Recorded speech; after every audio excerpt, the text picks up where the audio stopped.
Hello everyone, welcome to my first devlog of my indie game, The Witch's Gateway.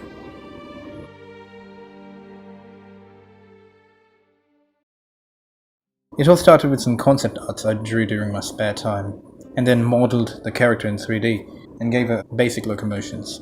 She could run, jump, double jump. Her animations were made by me and plugged them together to give this organic feel of transition. I added a horizontal wall run, inspired by the Prince of Persia series, and a rudimentary stealth system that was inspired by Assassin's Creed Odyssey. I also designed a very simple combat system that had an enemy lock-on and had heavy and light attack combos. Once all the mechanics were in place, I decided to design a simple level in order to test all the mechanics. And I'm not gonna lie, things were not satisfying. Everything felt bland and boring, so the game really needed some serious reiteration. So I decided to take it step by step. First of all, I wanted to work a bit on the camera.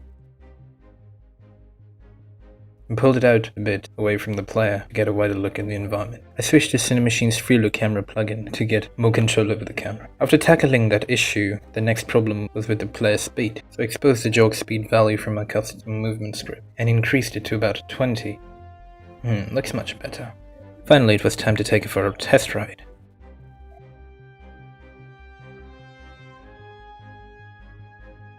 And it feels okay.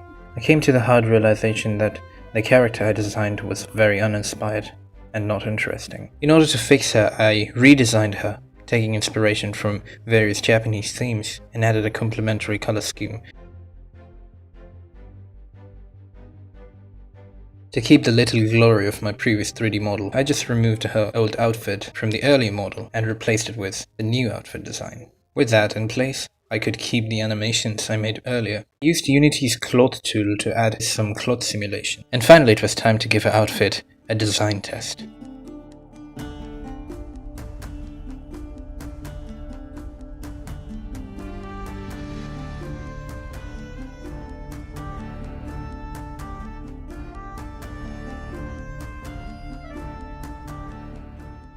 Well, the stroll wasn't that bad, but I could do a bit better. Starting with the elephant in the room, the wall run.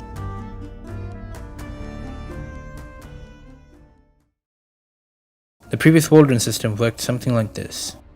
You have a player facing the forward direction with two rays casted from both the sides, and a flat wall tagged as a wall run game object. If one of the rays hit the wall with the wall run tag, and the player is not grounded, that means she's wall running, and if she's wall running, the actual gravity reduces to about half of the actual gravity. Also added an opposing force to make the player stick to the wall. Use the dot move function to move her along the forward direction. In order to handle the rotations, I used the camera's y-axis Euler angles and rotated the player along with the camera. In this way she can wall run in any direction.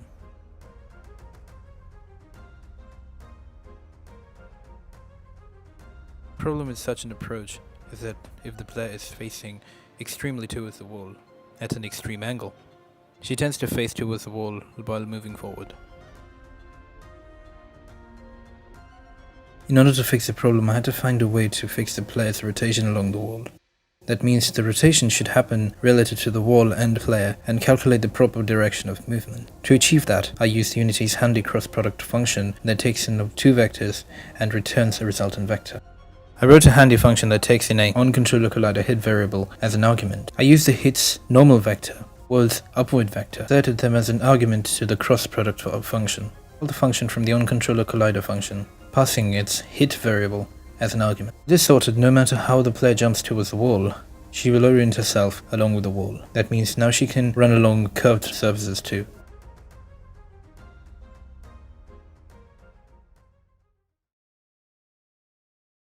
Another problem that had been bugging me since the very beginning is, since I'm using a character controller and not a rigid body system, when on the slopes she tends to hover and not slide down.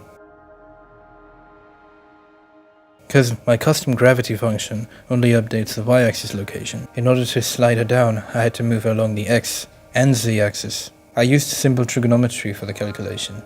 I followed Sebastian Leake's platforming tutorial, where we know the y-axis velocity and we need to find the x-axis velocity, and we can use that to find the theta value. And if we know the theta value, we can calculate the tan theta, which equates to y divided by x. And if we solve for x, we get y divided by 10 theta. Converting it into a code was rather simple. I had to just calculate the slope angle by taking the world's upward vector and then its normal vector and throw it into the equation. The only difference was I had to calculate it for both x and z axis. And whenever the player is grounded and not hitting anything, I would just reset their velocity values to 0.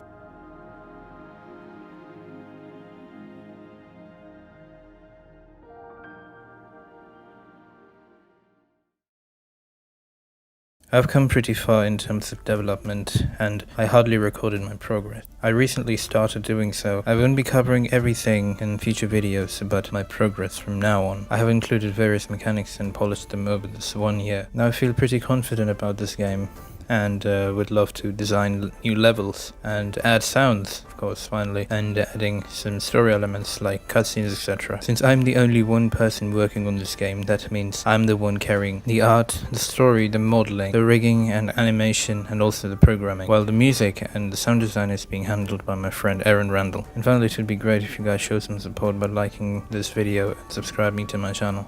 Thank you so much for watching, and see you in the next one.